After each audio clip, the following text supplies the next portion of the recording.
नमस्कार दोस्तों, एक बार फिर से आप लोगों का आपके अपने इस बैंको कोचिंग के ऑनलाइन प्लेटफॉर्म में स्वागत है।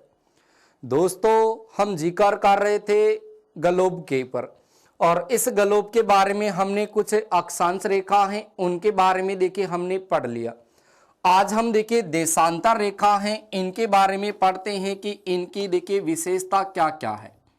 देशांतर रेखा, तो देखिए देशांतर रेखा क्या होती है, विश्व में कुल देशांतर रेखाओं की संख्या कितनी है और ये काम क्या करती है। तो देखिए दोस्तों, सबसे पहले तो आप यहां से देखिए ग्लोब की स्थिति को समझिए। ये आपके सामने ग्लोब है और इस ग्लोब में मैंने आपसे यहां पर कहा था कि यहां पर है आपके सामने ये उत्तरी ध्रुव है, यहां पर है आपके सामने उत्तरी ध्रुव है और यहां पर है आपके सामने दक्षिणी ध्रुव है। ये आपके सामने दक्षिणी ध्रुव है, यानी एक उत्तरी ध्रुव का भाग और एक दक्षिणी ध्रुव का भाग है। तो देशांतर रेखा कौन सी रेखा होगी, तो ध्यान रखिएगा कि वे काल्पनिक रेखाएं जो उत्तरी ध्रुवों को दक्षिणी ध्रुवों से मिलाती है। वे काल्पनिक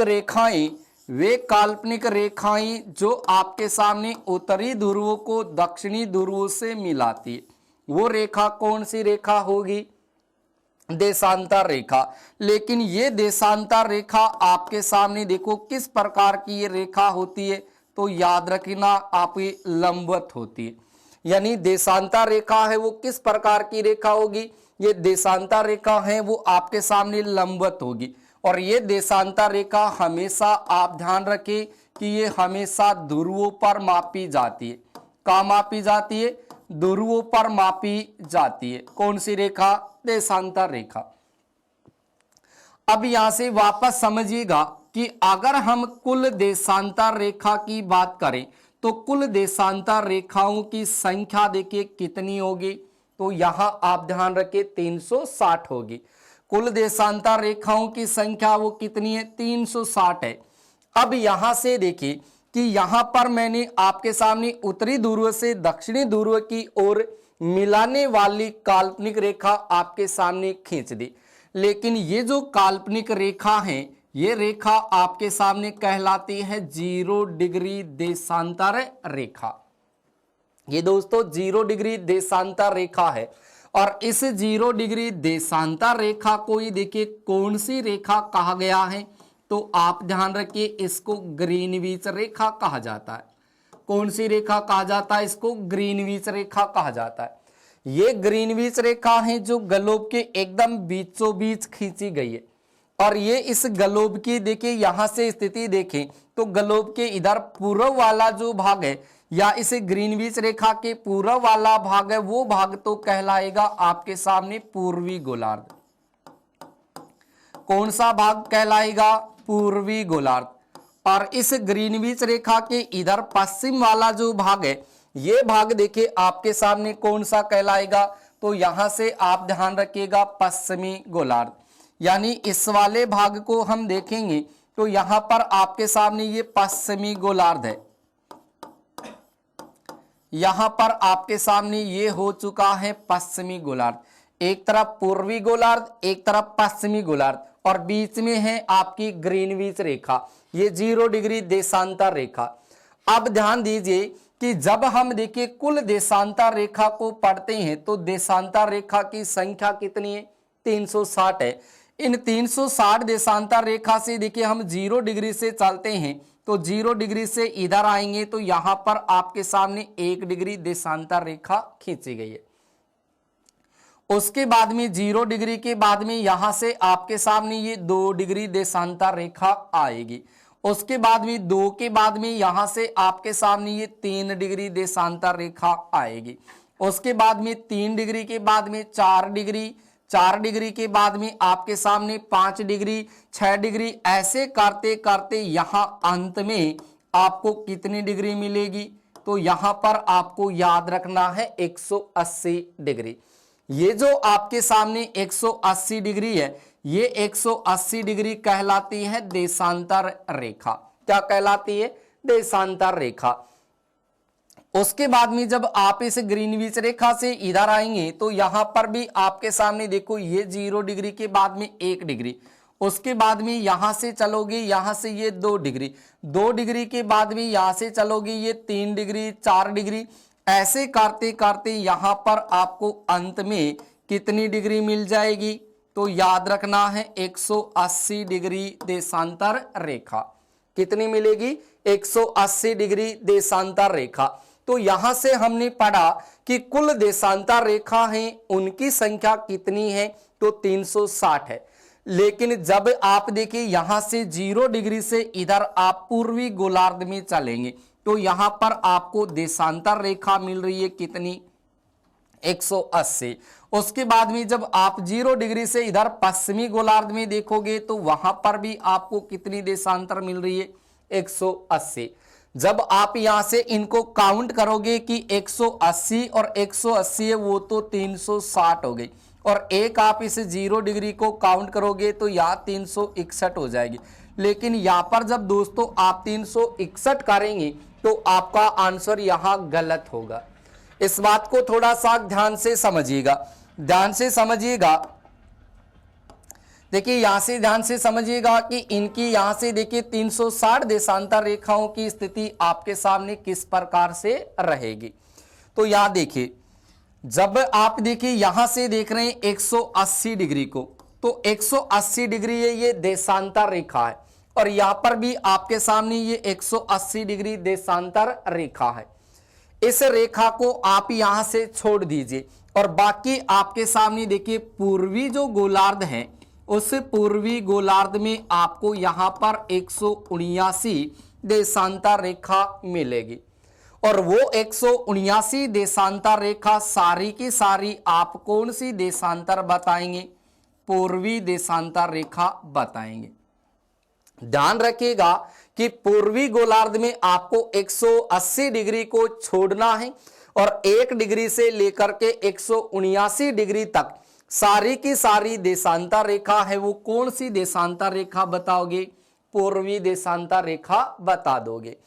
उसके बाद में जब आप पश्चिमी गोलार्ध में चलोगे तो पश्चिमी गोलार्ध है, इस गोलार्ध में भी आपको 180 डिग्री को छोड़ना है। यहां पर आपको 180 डिग्री को छोड़ना है, और यहां पर इनको छोड़ने के बाद आपको यहां पर भी 179 देशांतर रेखा है वो मिल जाएगी। जब यहां पर ये देशांतर रेखा आपको 179 मिल रही है तो ये सारी की सारी देशांतर रेखा देखो कौन सी होगी? तो याद रखना दोस्तों पश्चिमी देशांतर होगी। कौन सी देशांतर होगी? पश्चिमी देशांतर। अब आप थोड़ा सा इसको इजी कर लीजिए कि मान लो कि ये 0 डिग्री है, 0 डिग्री से इधर 180 डिग्री है, और 0 डिग्री से इधर भी आपकी 180 डिग्री है। ये पूर्वी गोलार्ध में और ये पश्चिमी गोलार्ध में। तो पूर्वी गोलार्ध में 180 डिग्री को छोड़ना और पश्चिमी गोलार्ध में भी 180 डिग्री को छोड़ना। क्यों? क्योंकि 180 डिग्री जो देशांतर रेखा है वो एक ही देशांतर रेखा है, ये दोनों अलग अलग नहीं है। जब आप इस पृथ्वी को ऐसे देखेंगे तो यहां पर देखिए मान लीजिए कि ये आपके सामने पृथ्वी है, तो यहां से ये 0 डिग्री है, तो 0 डिग्री से इधर 1 डिग्री, 2 डिग्री, 3 डिग्री, 4 डिग्री, और यहां पर 180 डिग्री। फिर यहां से चलेंगे 1 डिग्री, 2 डिग्री, 3 डिग्री, और ये 180 डिग्री। तो ये 180 डिग्री यहां पर एक ही है दोस्तों। इस देशांतर रेखा को कम करेंगे तो 179 आपकी पश्चिमी गोलार्ध में आ जाएगी और 179 आपकी पूर्वी गोलार्ध में आएगी। तो पूर्वी गोलार्ध वाली देशांतर रेखा है वो पूर्वी देशांतर कहलाएगी, और पश्चिमी गोलार्ध वाली देशांतर रेखा दोस्तों क्या कहलाएगी? पश्चिमी देशांतर कहलाएगी। पूर्वी गोलार्ध वाली पूर्वी देशांतर और पश्चिमी गोलार्ध वाली पश्चिमी देशांतर रेखा कहलाएगी। इतनी बात क्लियर हुई या नहीं हुई? इतनी बात क्लियर हो गई तो यहां से देखिए आगे चलते हैं, यहां से आगे चलते हैं और आगे इनकी कंडीशन को और समझते हैं। देखिएगा यहां पर आपके सामने देखिए यहां से स्थिति और आती है कि ये जो आपके सामने देशांतर रेखा है 0 डिग्री, इस 0 डिग्री से इधर आप देखोगे तो इधर आपके सामने देखिए समय है वो समय क्या रहेगा? आपके सामने बढ़ेगा। 0 डिग्री जो देशांतर रेखा है या जो ग्रीनविच रेखा है, इसके पूर्वी वाले भाग में, पूर्वी गोलार्ध में समय है वो क्या रहेगा, बढ़ेगा। लेकिन 0 डिग्री से आप इधर पश्चिमी गोलार्ध में देखोगे तो यहां पर आपके सामने जो समय है वो समय क्या रहेगा, घटेगा। यानी इधर समय है वो प्लस में जाएगा यानी बढ़ेगा, और इधर आप देखोगे तो यहां पर आपके सामने जो समय है वो क्या होगा, घटेगा। इधर समय घटेगा। क्लियर हुई। अब देखिए यहां पर मैंने कहा कि 179 देशांतर रेखा पश्चिमी गोलार्ध में और 179 आपकी पूर्वी गोलार्ध में। 179 और 179 को आप जोड़िएगा। इन दोनों को जब हम काउंट करेंगे, प्लस करेंगे, तो 9 दूनी देखिए 18, बच गया 1, 7 दूनी 14, 14 एक 15, 15 का गया 5, बच गया 1, 1 एक 2, 2 एक 3, ये आपके सामने 358 हो गई। उसके बाद में देखिए आप इसमें 0 डिग्री जोड़ दीजिए, उसके बाद में आप इसमें 180 डिग्री और जोड़ दीजिए। इन दोनों रेखा को आप जोड़ दोगे तो यहां पर संख्या कितनी हो जाएगी, 360 होगी। मित्रों कितनी हो जाएगी, 360 होगी। इतनी बात आपके क्लियर हो गई। अब देखिएगा आगे हम स्थिति को और देखें, आगे हम स्थिति को और देखें तो यहां से देखिए और स्थिति आपके सामने क्या रहेगी। देखिएगा अगर हम यहां से 2 देशांतर रेखा को पढ़ते हैं, 2 देशांतर रेखा को पढ़ते हैं तो 2 देशांतर रेखा हैं, उन 2 देशांतर रेखाओं के बीच में दूरी कितनी होती है। 2 देशांतर रेखा हैं और उन 2 देशांतर रेखा के बीच की जो दूरी है वो दूरी आपके सामने रहेगी 111.32 किलोमीटर। कितनी रहेगी, 111.32 किलोमीटर। उसके बाद में देखिएगा आगे स्थिति आपके सामने ये रहेगी कि जब 2 देशांतर रेखा को हम देखते हैं तो 2 देशांतर रेखा हैं, उन 2 देशांतर रेखाओं के मध्य जो समय का अंतराल रहता है, समय का अंतराल, तो समय का अंतराल आपके सामने देखिए कितना रहेगा, तो वहां आप याद रखिएगा 4 मिनट का। 2 देशांतर रेखाओं के बीच समय का अंतराल कितना है, 4 मिनट का है, और 2 देशांतर रेखाओं के बीच की दूरी है वो 111.32 किलोमीटर है। उसके बाद में देखिएगा कि जब हम 2 देशांतर रेखाओं को पढ़ते हैं तो 2 देशांतर रेखाओं के बीच का जो क्षेत्रफल है, 2 देशांतर रेखाओं के मध्य का क्षेत्रफल, तो वो मध्य का क्षेत्रफल देखिए आपके सामने क्या कहलाता है, तब वहां पर आप याद रखें गोरे कहा जाता है। ध्यान रखिएगा कि 2 देशांतर रेखाओं के मध्य जो समय का अंतराल है वो अंतराल 4 मिनट का है। 2 देशांतर रेखाओं के बीच दूरी 111.32 किलोमीटर है और 2 देशांतर रेखाओं के मध्य का जो क्षेत्रफल है वो क्षेत्रफल क्या कहलाता है, गोरे कहलाता है। उसके बाद में देखिए आगे चलते हैं तो यहां से आप ध्यान रखिएगा कि जितनी भी आपके सामने देखिए 360 देशांतर रेखा है, ये सारी की सारी देशांतर रेखा है वो करती क्या है, क्या काम आती है, तो याद रखना ये समय का निर्धारण करती है। दोस्तों याद रखिएगा कि सारी की सारी देशांतर रेखा वो क्या करती है, निर्धारण करती है किसका, समय का। यानी सारी की सारी जो देशांतर रेखा है वो देशांतर रेखा समय का निर्धारण करती है, और समय का निर्धारण है वो आपके सामने देशांतर रेखा के द्वारा होता है।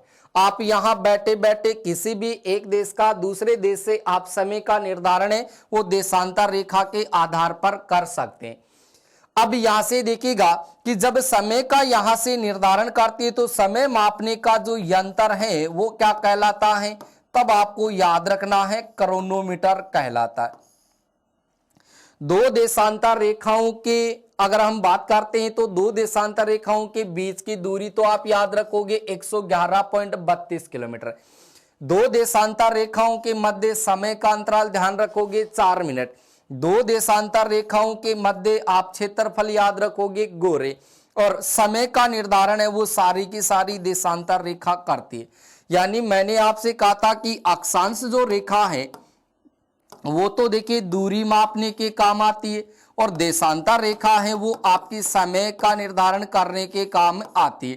तो दूरी मापने का यंत्र ओपिसोमीटर बताया था, और समय का निर्धारण करने का जो यंत्र है वो क्या आता है, क्रोनोमीटर आता है। तो इतनी बात आपके क्लियर हुई या नहीं? इतनी बात यदि क्लियर हो चुकी है तो यहां से देखिए आगे आप यहां से स्थिति को और समझेंगे, हर एक एक कंडीशन को यहां से समझिएगा।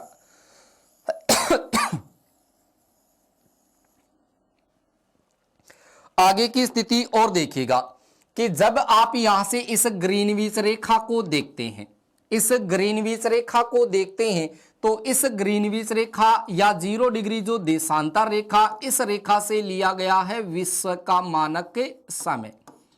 मित्रों याद रखिएगा कि विश्व का जो मानक समय है वो विश्व का मानक समय देखिए कौन सी रेखा से लिया गया है। तो विश्व का मानक समय आपके सामने कौन सी रेखा से लिया गया है? तो याद रखिएगा ग्रीनविच रेखा से लिया गया है। या फिर आप ऐसे बोल सकते हैं कि अंतरराष्ट्रीय जो मानक समय है, अंतरराष्ट्रीय मानक समय, तो अंतरराष्ट्रीय मानक समय है वो भी कौन सी रेखा से लिया गया है? तो अंतरराष्ट्रीय मानक समय बोल दो या विश्व का मानक समय बोल दो। ये विश्व का मानक समय इसी ग्रीनविच रेखा या 0 डिग्री देशांतर रेखा से लिया गया है। और ये ग्रीनविच रेखा देखिए आपके सामने कब निर्धारित की गई थी? तो यहां से आप ध्यान रखिएगा कि ये कब निर्धारित की गई थी, तब आपको याद रखना है 1882 ईस्वी में। कब निर्धारित हुई थी? 1882 में ये ग्रीनविच रेखा है वो निर्धारित की गई थी। अब ये ग्रीनविच रेखा देखिए कहां से निकाली गई है? तो देखिए दोस्तों यहां पर आपके सामने एक देश है जिसका नाम है ग्रेट ब्रिटेन। कौन सा देश है? Great Britain. और इस ग्रेट ब्रिटेन में आपके सामने स्थान है आपके सामने लंदन का, और इस लंदन में एक शहर है जिसका नाम है ग्रीनविच। कौन सा शहर है? ग्रीनविच। तो यानी ग्रेट ब्रिटेन है, उस ग्रेट ब्रिटेन में लंदन के ग्रीनविच शहर से आपके सामने देखिए कौन सी रेखा निकाल दी? ग्रीनविच रेखा निकाल दी। और ये ग्रीनविच रेखा देखिए आपके सामने इस ग्लोब के एकदम बीचों बीच खींची गई है, यहां से ये निकाली गई है। अब ये ग्रीनविच रेखा देखिए कौन कौन से देशों से होकर गुजरती है? तो यहां पर देखिए सबसे पहले आपके सामने शुरुआत होती है इसकी कौन से देश से? लंदन से। और लंदन के बाद में आपके सामने देश आता है फ्रांस, और फ्रांस के बाद में आपके सामने देश आता है स्पेन। यानी लंदन, उसके बाद फ्रांस, फ्रांस के बाद स्पेन, और स्पेन के बाद में चौथे नंबर पर आपके सामने देश आ जाएगा अल्जीरिया। कौन सा देश आ जाएगा? अल्जीरिया। अल्जीरिया के बाद में आपके सामने यहां से देश आ जाएगा माली, और माली के बाद में आपके सामने देश आ जाएगा टोंगा, और टोंगा के बाद में आपके सामने देश आ जाएगा घाना, और घाना के बाद में आपके सामने देश आ जाएगा Burkina Faso. Burkina Faso, Burkina Faso. और उसके बाद में 9वें नंबर पर आपके सामने एक महाद्वीप आ जाएगा जिसका नाम है अंटार्कटिका। अंटार्कटिका। तो दोस्तों यहां से आप देख रहे हैं कि जो ग्रीनविच रेखा है या 0 डिग्री देशांतर रेखा है, ये देशांतर रेखा आपके सामने देखिए विश्व के कौन कौन से देशों से गुजर रही, कौन कौन से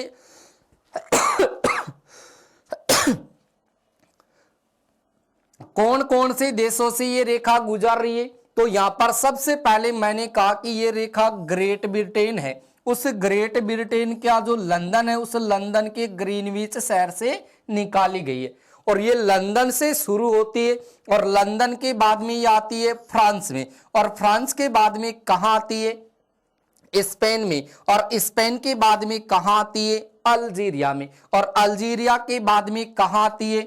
माली में, और माली के बाद में टोंगा में, और टोंगा के बाद में घाना में, घाना के बाद में बुर्किना फासो में, और उसके बाद में आती है ये अंटार्कटिका महाद्वीप में।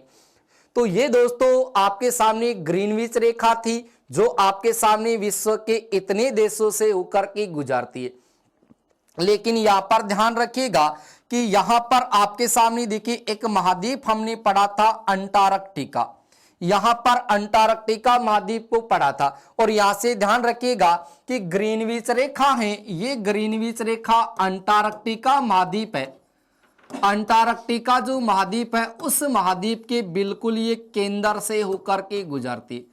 दोस्तों बहुत ही इंपॉर्टेंट प्रश्न है, इस प्रश्न को आप ध्यान रखिएगा कि जो आपकी ग्रीनविच रेखा है, ये ग्रीनविच रेखा अंटार्कटिका जो महाद्वीप है उस महाद्वीप के बिल्कुल ये केंद्र से होकर के गुजरती है।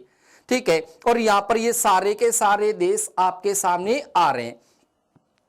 अब देखिएगा थोड़ा सा आप यहां से देखिएगा कि जब हम यहां से देखिए अल्जीरिया को पढ़ते हैं या फिर हम यहां से माली को पढ़ते हैं, तो अल्जीरिया और माली आपके सामने देखिए दो देश ऐसे आ रहे हैं, ये दो देश आपके सामने ऐसे आ रहे हैं जहां से देखिए आपके सामने 0 डिग्री देशांतर रेखा या ग्रीनविच रेखा भी निकलती है।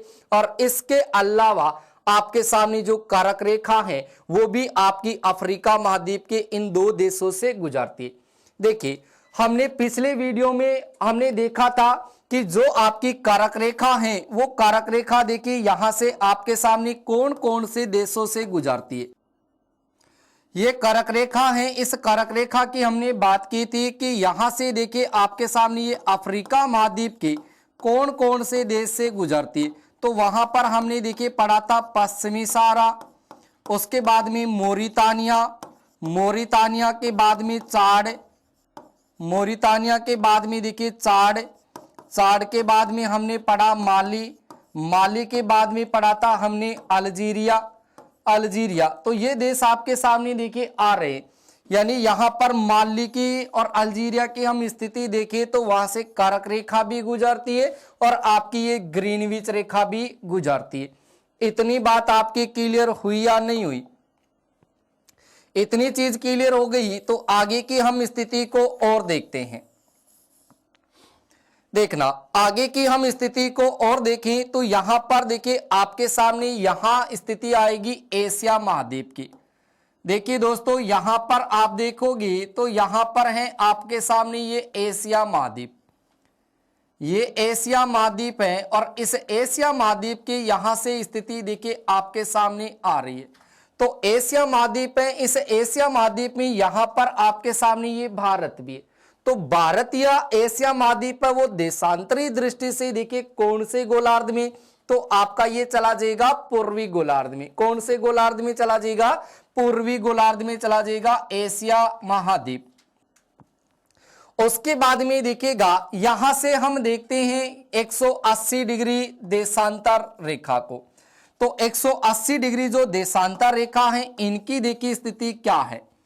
देखिएगा यहां पर 180 डिग्री जो देशांतर रेखा है इनकी देखिए यहां से क्या खास बात रहेगी।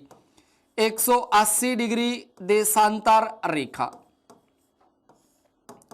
ये 180 डिग्री जो देशांतर रेखा है इस रेखा से आप देखोगे तो यहां से अंतरराष्ट्रीय तिथि रेखा का, अंतरराष्ट्रीय तिथि रेखा का निर्धारण किया गया है। यानी अंतरराष्ट्रीय तिथि रेखा का जो निर्धारण किया गया है वो कौन सी रेखा से किया गया है? 180 डिग्री देशांतर रेखा से। ये अंतरराष्ट्रीय तिथि रेखा देखिए कब निर्धारित होती है? तो यहां पर आप ध्यान रखें 1884 में। देखिएगा ग्रीनविच रेखा निर्धारित हुई थी 1882 में और आपकी अंतरराष्ट्रीय तिथि रेखा या 180 डिग्री देशांतर रेखा निर्धारित होती है 1884 में।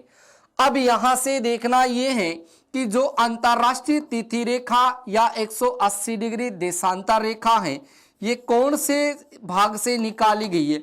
तो यहां आप ध्यान रखें प्रशांत महासागर, यहां पर प्रशांत महासागर है। देखिए पिछले वीडियो में हमने देखा था कि यहां पर आपके सामने ये प्रशांत महासागर है, इधर भी हमने देखा था ये प्रशांत महासागर है। तो यहां पर इस प्रशांत महासागर में आपके सामने ये रेखा 180 डिग्री निकाली गई है। इस प्रशांत महासागर में आपके सामने एक संधि है जिसका नाम है बेरिंग जल संधि। बेरिंग जल संधि, ये यहां से होकर के गुजरती है, या कह सकते हैं ये बेरिंग सागर से निकाली गई है। और बेरिंग सागर से निकालने के बाद में देखिए ये प्रशांत महासागर में एक द्वीप है जिसका नाम है फिजी द्वीप। कौन सा द्वीप है? फिजी द्वीप। इस फिजी द्वीप से होकर के ये गुजरती है।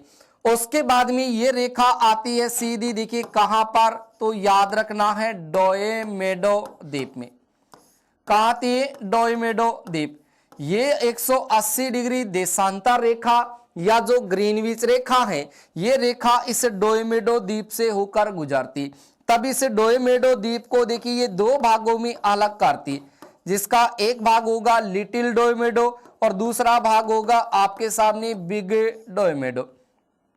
यानी डोएमेडो द्वीप से होकर के ये आपकी अंतरराष्ट्रीय तिथि रेखा गुजरती है और इस डोएमेडो द्वीप को ये आपके सामने लिटिल डोएमेडो व बिग डोएमेडो द्वीप के रूप में अलग कर देती है। इसलिए इस डोएमेडो द्वीप को, इसलिए आपके सामने इस डोएमेडो द्वीप को देखिए किस नाम से पुकारा गया है। तो दोस्तों यहां से आप ध्यान रखिएगा कि डोएमेडो जो द्वीप है,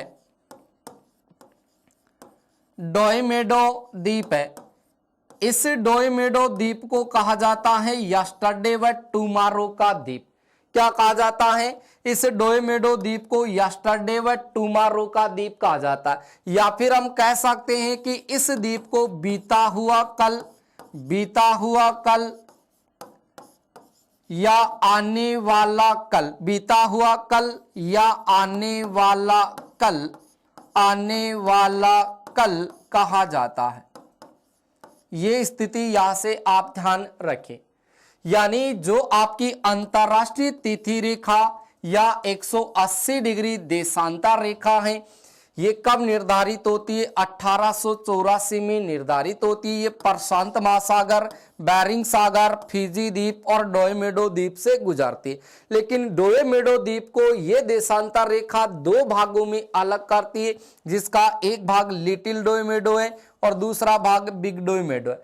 तो लिटिल और बिग डोएमेडो द्वीप के रूप में इसको दो भागों में अलग करेगी। इसलिए डोएमेडो द्वीप को कहा जाता बीता हुआ कल या आने वाला कल कहा जाता।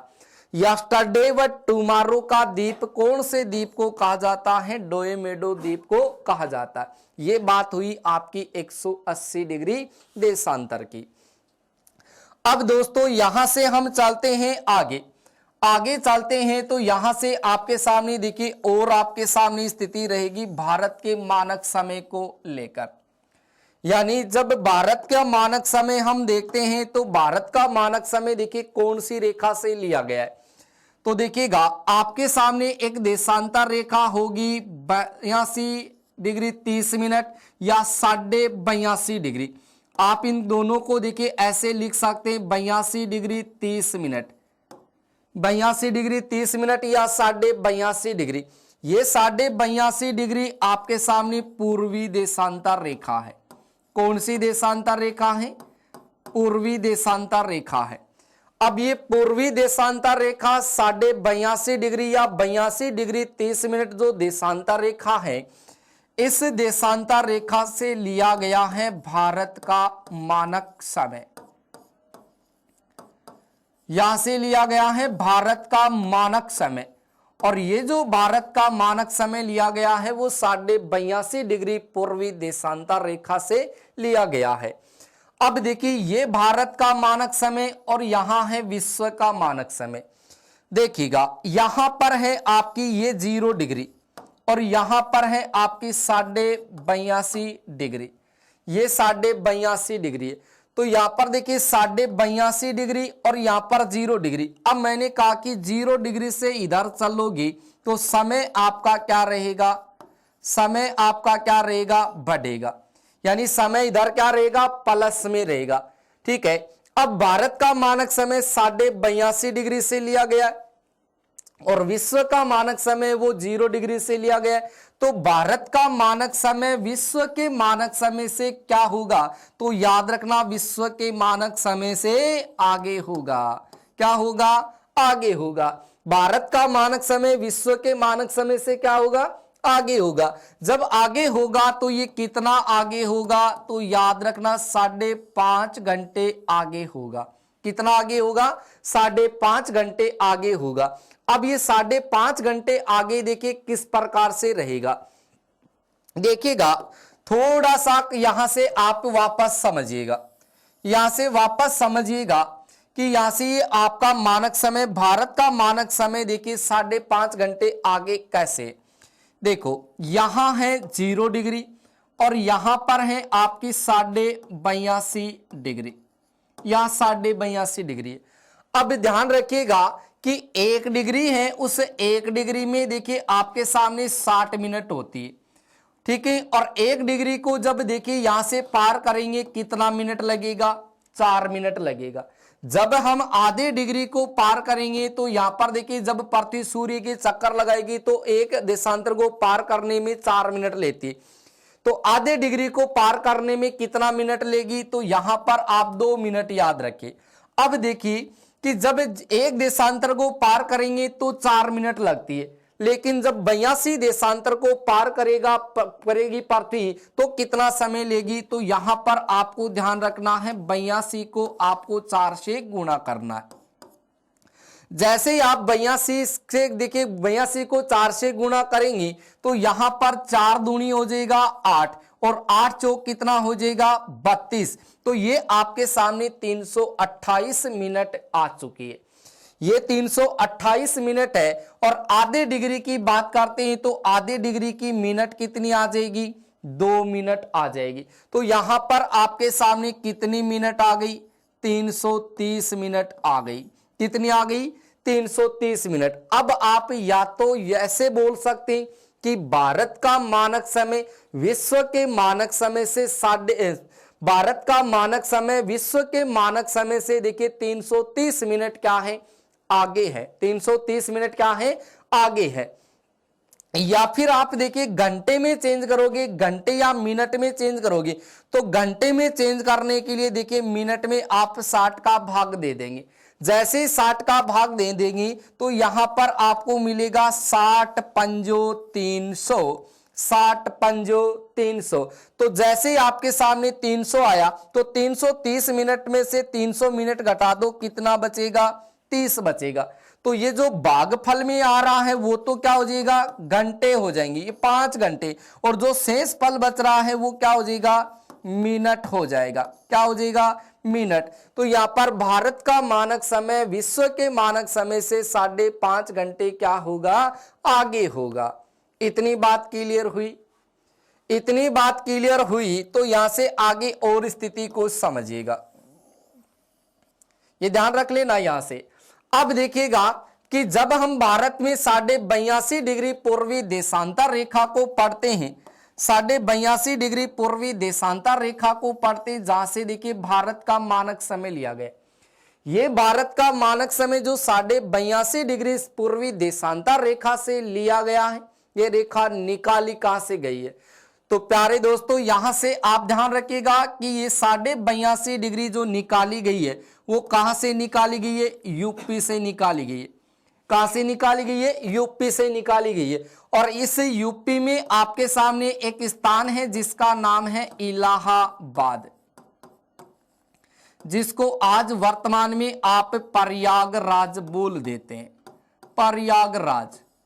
इस इलाहाबाद है, इस इलाहाबाद में आपके सामने जो मिर्जापुर है, मिर्जापुर है, इस मिर्जापुर में एक स्थान है जिसका नाम है नैनी। कौन सा है, नैनी। तो यूपी में इलाहाबाद का जो मिर्जापुर का नैनी नामक स्थान है, तो उस नैनी से आपके सामने देखिए कौन सी रेखा निकाल दी, 82.5 डिग्री।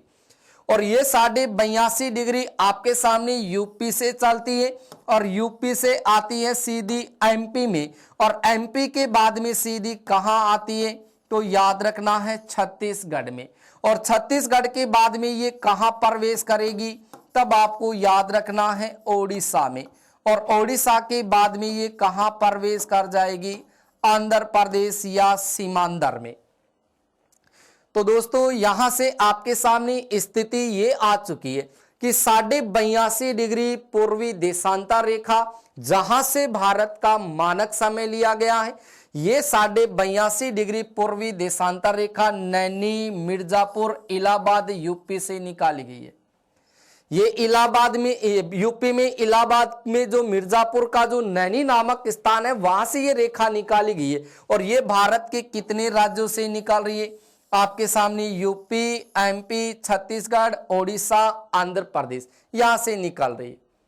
इन 5 राज्यों से आपके सामने ये 82.5 डिग्री निकल रही है, जो भारत का मानक समय निर्धारित करती है। इतनी बात क्लियर हुई या नहीं? इतनी बात क्लियर हो गई तो आप इसका यहां से स्क्रीनशॉट ले लीजिए। और स्क्रीनशॉट लेने के बाद में मैं आपको समय का निर्धारण करना है वो बता देता हूं कि समय का निर्धारण आप यहां पर बैठे बैठे कैसे कर पाओगे। तो देखिएगा, यहां से देखिए समय का निर्धारण आपको कैसे करना है। यहां पर आपको देखिए समय का जो निर्धारण है वो कैसे करना है, तो थोड़ा सा आप समझिएगा। देखिएगा, यहां पर है आपके सामने ये 0 डिग्री देशांतर, ये है आपके सामने 0 डिग्री देशांतर, ठीक है, जिसको हमने नाम दे दिया ग्रीनविच रेखा। अब इसे 0 डिग्री की बात करते हैं तो 0 डिग्री से इधर कोई भी देशांतर रेखा आप पार करोगे तो यहां का मैंने बता दिया कि जो समय है वो समय आपका प्लस में जाएगा, समय है वो आपका बढ़ेगा। और इधर 0 डिग्री से इधर चलेंगे तो इधर आपका जो समय है वो समय क्या रहेगा? घटेगा, यहां पीछे जाएगा। ये जो समय बढ़ेगा वो कौन से गोलार्ध में बढ़ेगा? तो याद रखना है पूर्वी गोलार्ध में। और पूर्वी गोलार्ध में 180 डिग्री देशांतर रेखा को छोड़ करके 179 देशांतर रेखा कौन सी देशांतर होगी? पूर्वी देशांतर। इधर आप देखोगे तो यहां पर आपके सामने ये पश्चिमी गोलार्ध है और इस पश्चिमी गोलार्ध में 180 डिग्री को छोड़ करके 179 देशांतर रेखा वो पूरी क्या है? आपकी पश्चिमी देशांतर है। ये बात यहां से दिमाग में अभी फीड रखना। ये यहां पर जो मैंने आपके सामने ये जो बात बताई है इसको दिमाग में फीड करिएगा और आगे चलिएगा। यहां से आप इस बात को समझिएगा कि आप समय का निर्धारण है वो कैसे कर पाओगे। ये मान लेते हैं 0 डिग्री, ठीक है, और इस 0 डिग्री पर आप देखोगे तो यहां पर मान लीजिए एक लड़का है जिसका नाम है महेश। क्या है? महेश। और इस महेश के पास में मान लो कि यहां पर आपके सामने कितने बज रहे? 4 बज रहे। कितने बज रहे? 4 बज रहे। अब वो या तो आप 4 AM कर लो चाहे PM कर लो।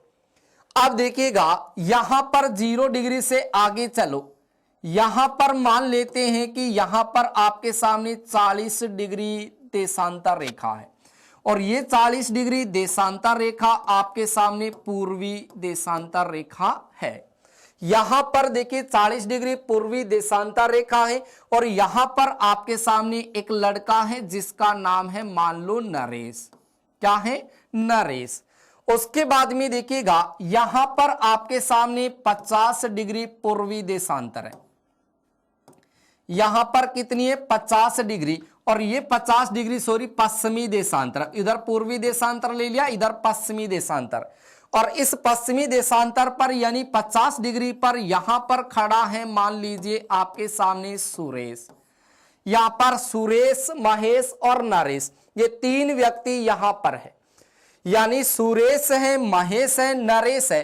अब महेश का जो समय आपको यहां पर दे रहा कि ये 0 डिग्री पर खड़ा है और यहां पर 4 बज रहे, तो यहां का जो समय है वो पूछेगा कि नरेश है वो महेश से कितना घंटे आगे है, वो कितने मिनट आगे है, या नरेश के पास उस समय कितने बज रहे हैं, या नरेश के पास उस समय क्या समय हो रहा है।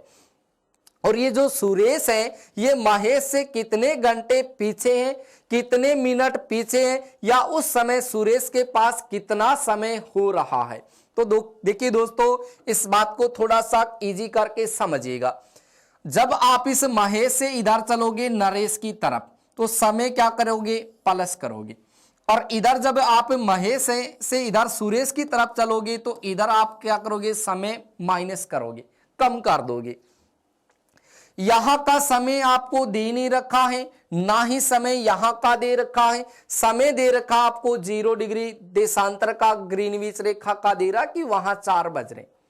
अब आप देखिए कि जब यहां पर आपके सामने ये 0 डिग्री है तो 0 डिग्री के बाद में 1 degree, 2 degree, 3 degree, 4 degree, 5 degree, 6 degree, ऐसे करते करते अंत में आपके सामने 40 डिग्री आएगी।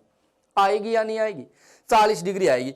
मैंने कहा कि एक देशांतर को पार करेंगे 4 मिनट, दूसरी देशांतर को पार करेंगे 8 मिनट, तीसरी देशांतर को पार करेंगे 12 मिनट। तो ऐसे करते करते समय आपका बढ़ता जाएगा, आपका समय बढ़ता जाएगा।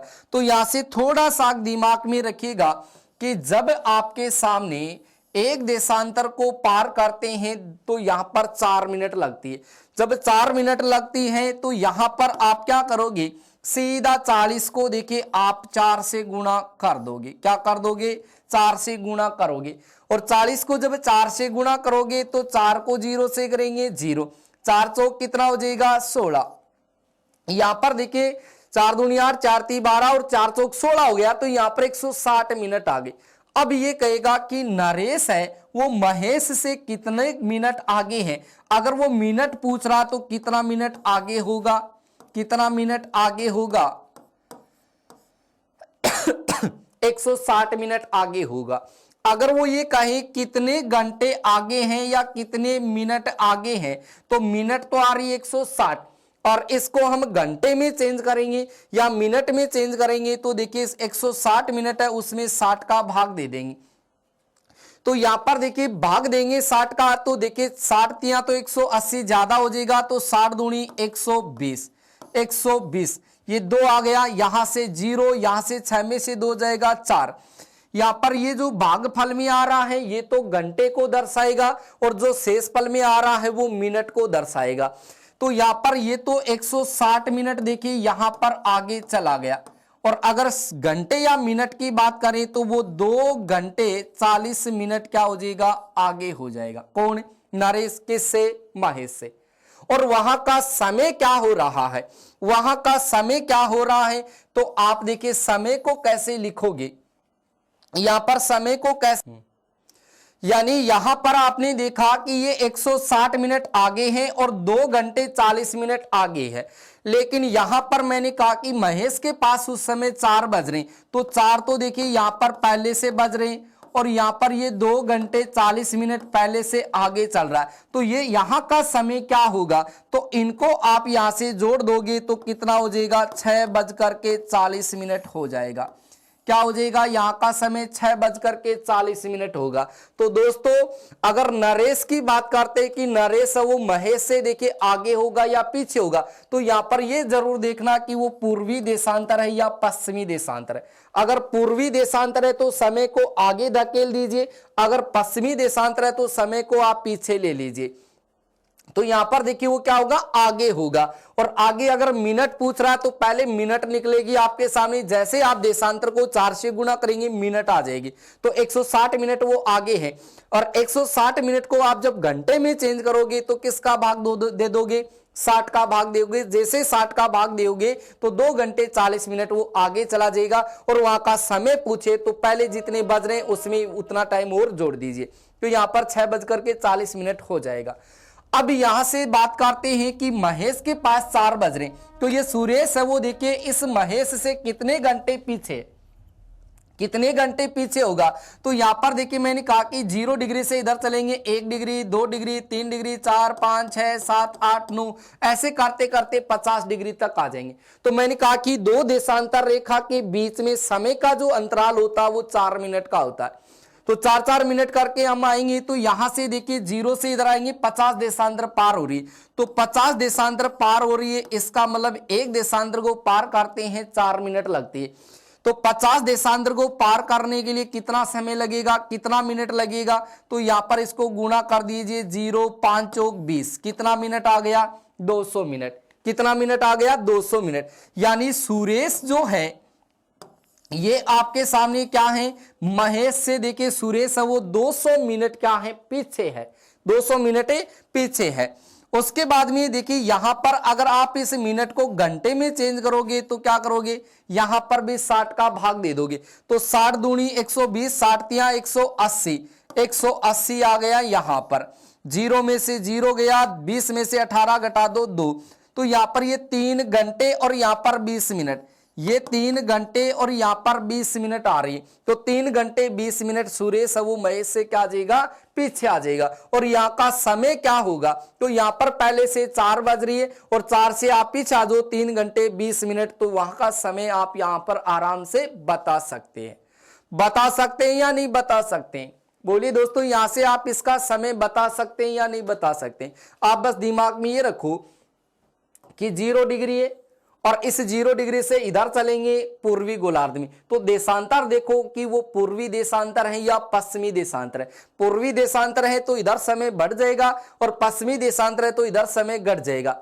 और उसके बाद में आप यहां से ध्यान रखो कि 2 देशांतर रेखा के बीच समय का अंतराल 4 मिनट का होता है, तो जितनी भी आप देशांतर रेखा को पार करोगे उसको गुना कर देना 4 से, आपके पास मिनट आ जाएगी। मिनट को आप घंटे में चेंज कर दो, कितना समय आ रहा वो आप इसमें या तो जोड़ दो, आगे का पूछ रहा तो जोड़ दो और पीछे का आ रहा तो उसको घटा दो, कम कर दीजिए।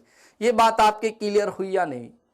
अगर इतनी दोस्तों आपके सामने ये बात क्लियर हो चुकी है तो हम यहां से देखिए इसी ग्लोब से हम यहां से भारत की स्थिति, राजस्थान की स्थिति या फिर हम वर्ल्ड की ज्योग्राफी है वो यहीं से शुरुआत कर लेते।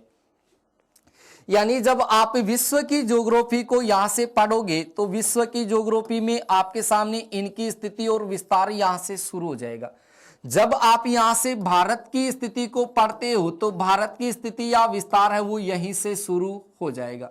अगर आप राजस्थान की स्थिति और विस्तार को पढ़ोगे तो इनकी स्थिति या विस्तार भी यहीं से शुरू हो जाएगा।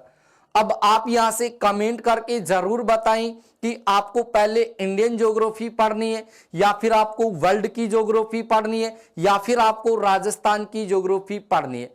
अगर आपको तीनों कंबाइंड में पढ़नी है तो तीनों कंबाइंड में पढ़ लीजिए, या फिर आप पर्टिकुलर राजस्थान की पढ़ना चाहे तो राजस्थान की पढ़ सकते हैं, या फिर आप यहां से इंडियन ज्योग्राफी को पढ़ सकते हैं, या फिर आप यहां से वर्ल्ड की ज्योग्राफी को पढ़ सकते हैं। तो यहां पर देखिए इतनी बात आपके क्लियर हुई। अब देखिए मैं थोड़ा सा आपको हिंट दे रहा हूं। जैसे मान लो कि आप यहां से इंडियन ज्योग्राफी को शुरू करते हैं, तो इंडियन ज्योग्राफी को शुरू करने से पहले मैं आपको देखिए कुछ यहां से स्थिति को बता देता हूं। देखो जैसे मान लीजिए आपके सामने देखिए यहां पर मैंने कहा कि ये पृथ्वी है, ये आपके सामने ग्लोब है, ठीक है।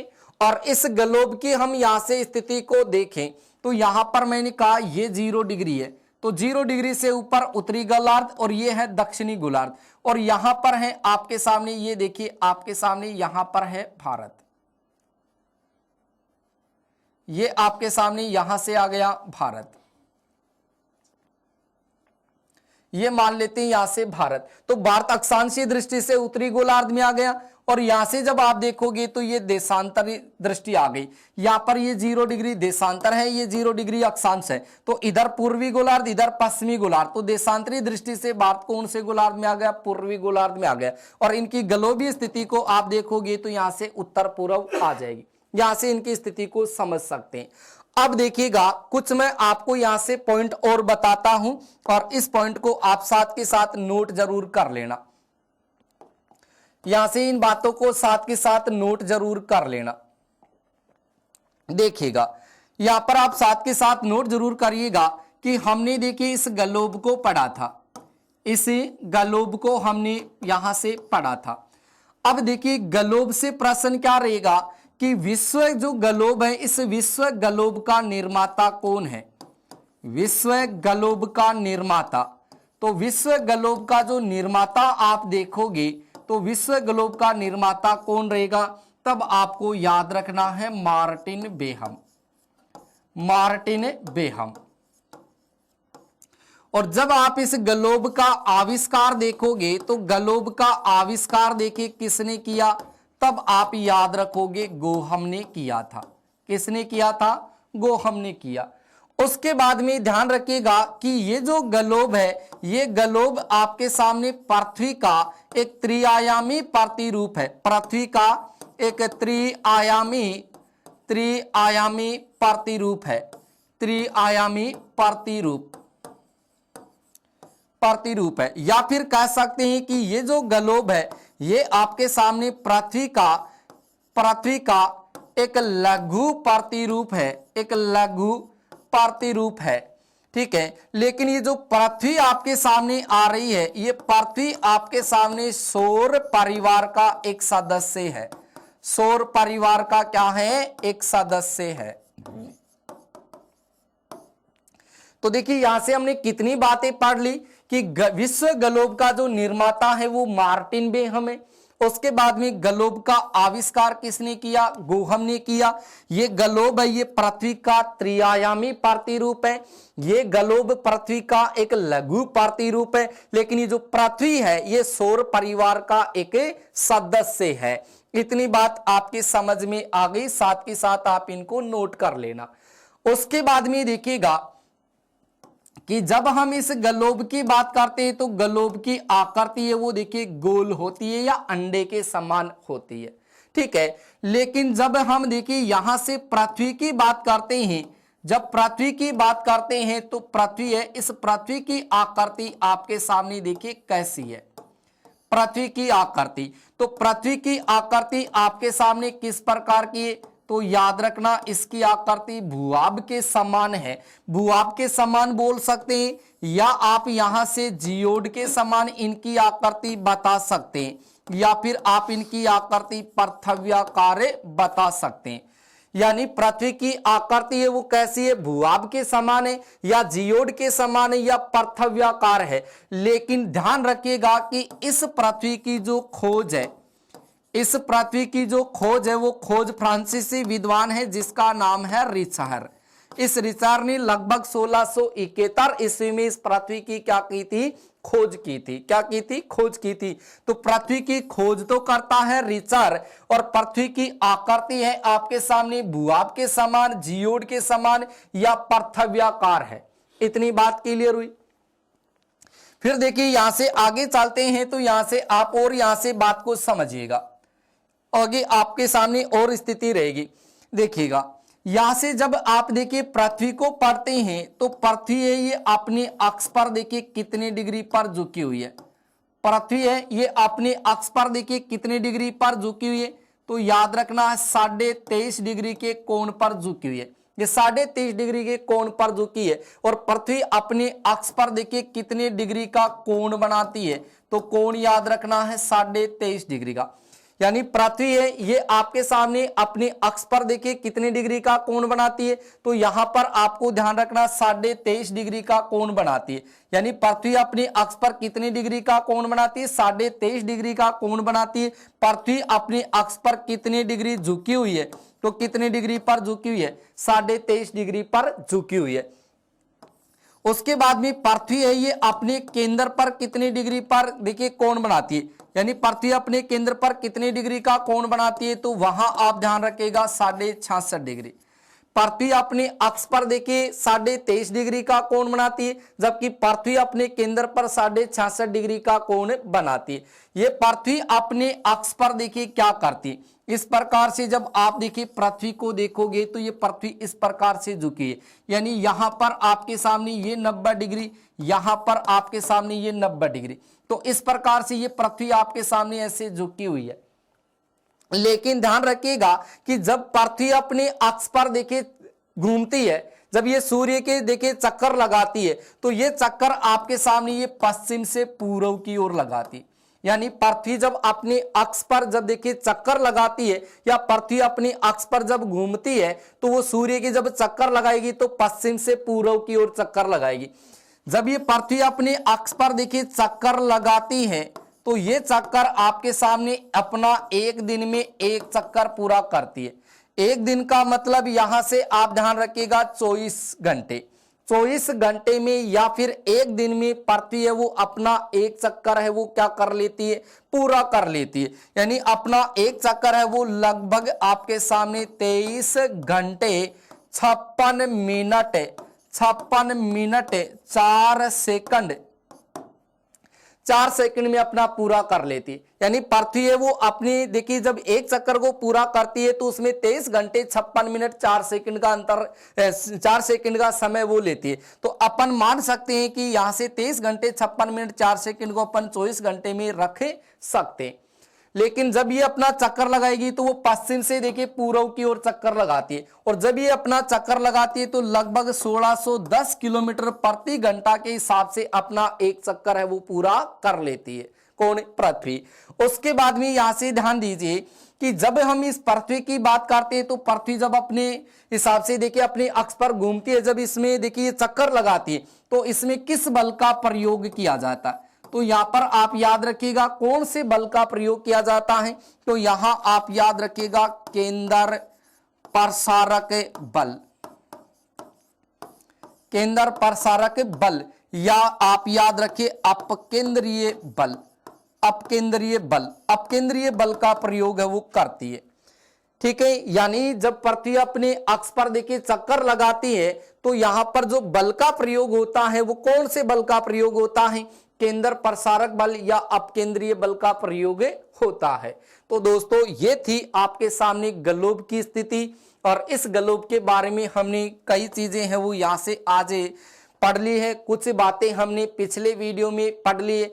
तो अभी तक आपने पीछे की जो वीडियो नहीं देखे तो प्लीज आपसे निवेदन है कि आप पीछे का वीडियो है वो जरूर देखें, और अपन आगे की जो नेक्स्ट क्लास होगी उसमें अपन चर्चा करेंगे अपन इंडियन ज्योग्राफी या वर्ल्ड ज्योग्राफी या राजस्थान ज्योग्राफी की।